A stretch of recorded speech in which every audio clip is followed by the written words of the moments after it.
चलो देखो, अब देखो इसमें क्या करना है कि हमने निकालनी है energy of SHM, energy in SHM. ठीक है, तो एनर्जी इन एसएचएम कौन कौन सी होंगी? एक तो kinetic energy and potential energy जो हमें निकालनी है, ठीक है, और एक मैकेनिकल एनर्जी। मैकेनिकल एनर्जी मतलब टोटल एनर्जी। ओके, तो देखो ये अगर इसकी मीन पोजीशन है, this is your natural length, तो यहां से ये वाइब्रेट करेगा। अगर इसको मैं खींचता हूं तो ये ऐसे करके कुछ ऐसे करके वापस आ जाएगा। तो मतलब ए तक गया, फिर माइनस ए तक गया, फिर वापस आ गया। ओके, तो हमने जो एनर्जीज निकालनी है वो इन टर्म्स ऑफ टाइम भी निकाल सकते हैं। ठीक है, मतलब kinetic energy as a function of time as well as a function of x भी निकाली जा सकती है। पोटेंशियल एनर्जी भी as a function of time और as a function of x निकाली जा सकती है। ठीक है, तो देखो, अब अगर मान लो कि मैंने इसको वर्टिकली खड़ा कर दिया था कुछ इस टाइप से, और फिर उसके बाद स्प्रिंग लगाता, तो ये इसकी नेचुरल लेंथ होती। ठीक है, लेकिन जैसे ही मैं इसके साथ बॉक्स अटैच कर देता, कोई भी मास लगा देता, तो फिर ये थोड़ा सा नीचे को आ जाता अपनी नेचुरल लेंथ से। ठीक है, तो नेचुरल लेंथ से नीचे आ जाता, मान लो यहाँ पहुंच गया।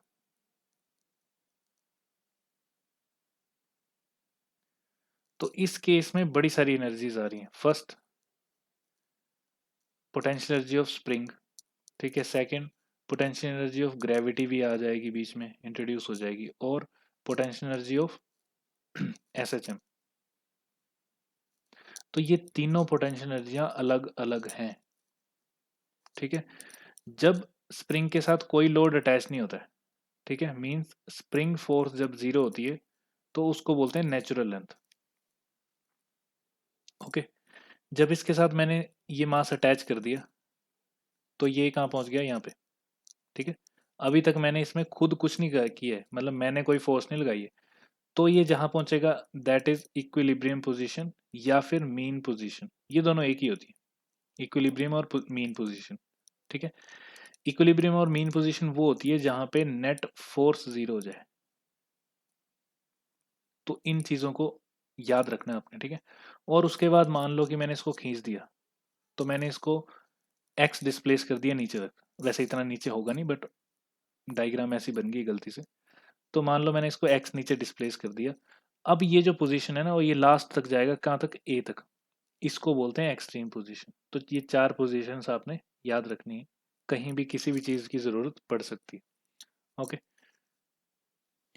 अब देखो इसमें मैंने क्या किया, मान लो कि मैं यहाँ लिख देता हूँ स्प्रिंग की एनर्जी। स्प्रिंग की वजह से एसएचएम हो रहा है, तो स्प्रिंग की पोटेंशियल एनर्जी क्या होती है? K/2 x square. ठीक है, माइनस वाली होती है ना, तो हम यहाँ मैग्नीट्यूड देख रहे हैं फिलहाल। अब यही किस में कन्वर्ट हो जाएगी?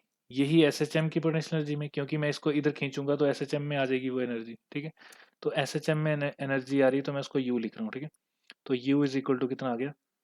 के की जगह मैं क्या लिख दूंगा? के की जगह लिख दूंगा मैं एम ओमेगा स्क्वायर। तो अगर आपको याद हो तो हम इसको लिख ही सकते हैं के की जगह। ठीक है, 2x स्क्वायर। क्यों? क्योंकि ए क्या लिखते थे हम? ए लिखते थे हम, देखो, एफ इज इक्वल टू क्या लिखते थे? F is equal to minus of के एक्स। ठीक है, और ए क्या लिखते थे? माइनस के बाय एम एक्स। और इसको क्या लिखते थे? Omega square. तो यहाँ से ओमेगा स्क्वायर इंटू एम क्या आ गया? के। तो अब ये जो पोटेंशियल एनर्जी बन गई है ना, वो है किसकी? हमारे एस एच एम की। और ये मैक्सिमम कितनी हो सकती है? ये मैक्सिमम हो सकती है जब एक्स क्या हो जाए? ए हो जाए। तो 1/2 M omega square a square. तो this is your maximum potential energy in terms of displacement. अब हम इसी को इन टर्म्स ऑफ ए भी देख सकते हैं। तो मान लो कि मैं इस x में पुट कर देता हूँ वैल्यू अपनी। अब x की वैल्यू क्या होती है? x की वैल्यू होती है a sine omega t plus five. तो ये पुट कर दूंगा मैं इसमें, तो देखो वैल्यू क्या बन जाएगी मेरे पास। तो मैं थोड़ा जल्दी से जल्दी कर रहा हूँ यहाँ पे। ठीक है, तो u इज इक्वल टू आ जाएगा 1/2 के, x की जगह वैल्यू पुट कर दो a sine omega t plus five, और इस वाले पार्ट का स्क्वायर। ठीक है, तो सॉल्व कर लेते हैं। u is equal to K/2 a square बाहर आ जाएगा, बचा क्या, sine omega, sine square omega t plus five. ठीक है, ये आ गया आपकी potential energy in terms of t.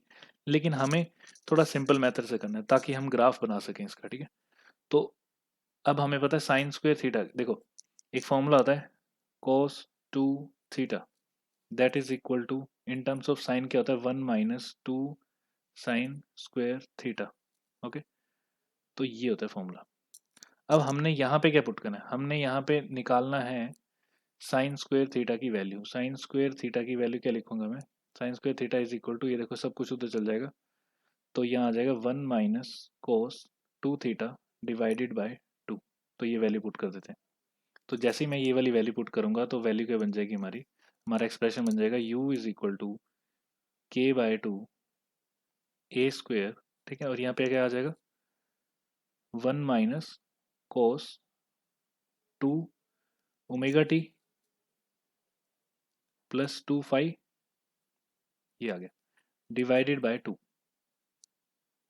ठीक है, तो देखो अब ये इसको थोड़ा सा और सोल्व कर दो, ये क्या बन गया, ka² बाय 4, और अंदर बच गया 1 - cos 2 omega t plus 2 phi.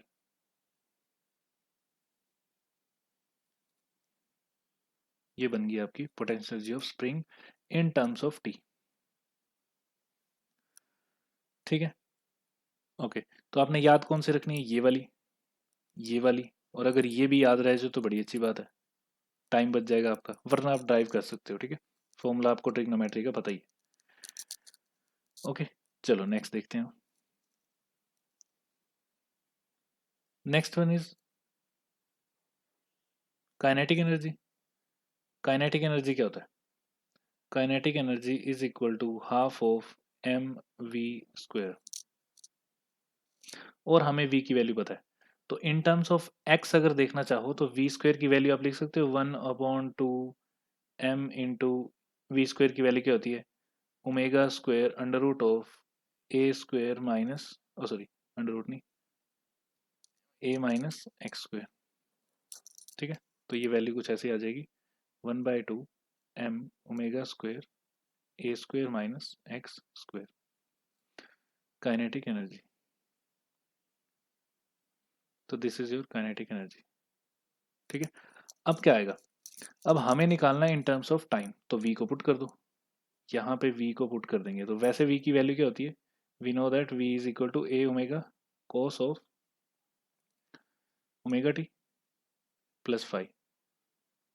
तो ठीक है, इसमें वैल्यू पुट कर देते हैं, तो जैसे ही आप वैल्यू पुट करोगे तो ये बन जाएगा kinetic energy is equal to 1/2 m a² ओमेगा² cos square omega t plus five.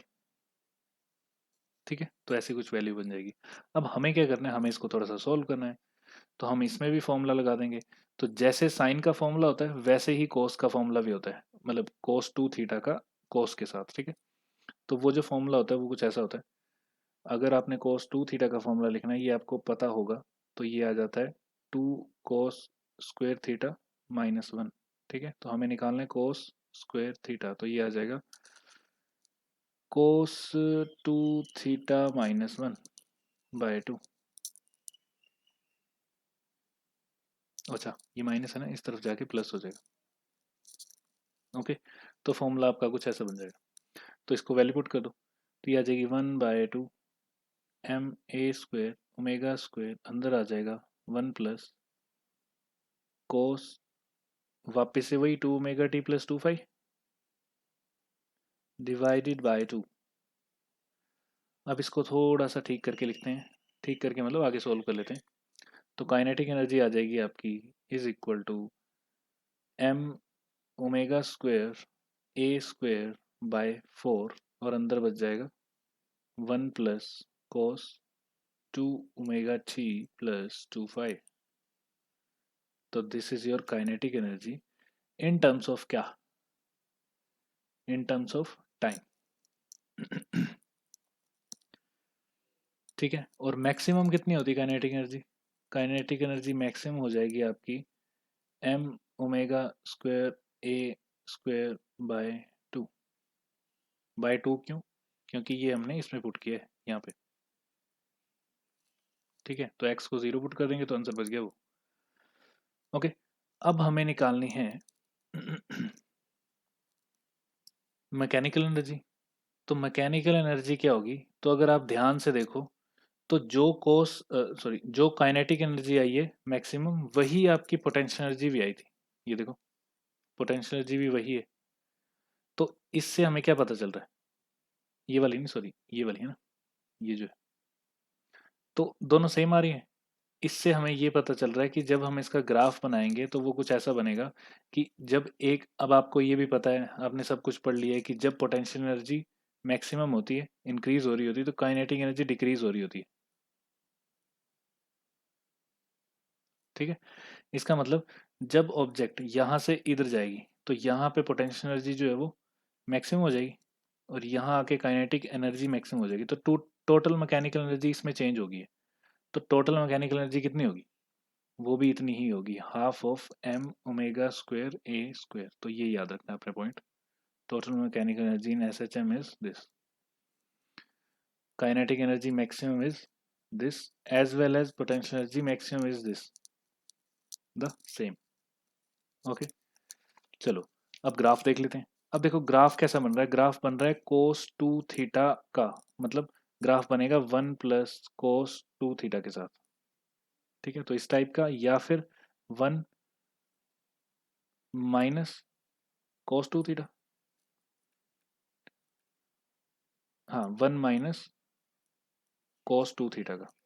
Okay, तो एक बनेगा 1 प्लस कोस 2 थीटा का, और एक बन जाएगा 1 माइनस कोस 2 थीटा का।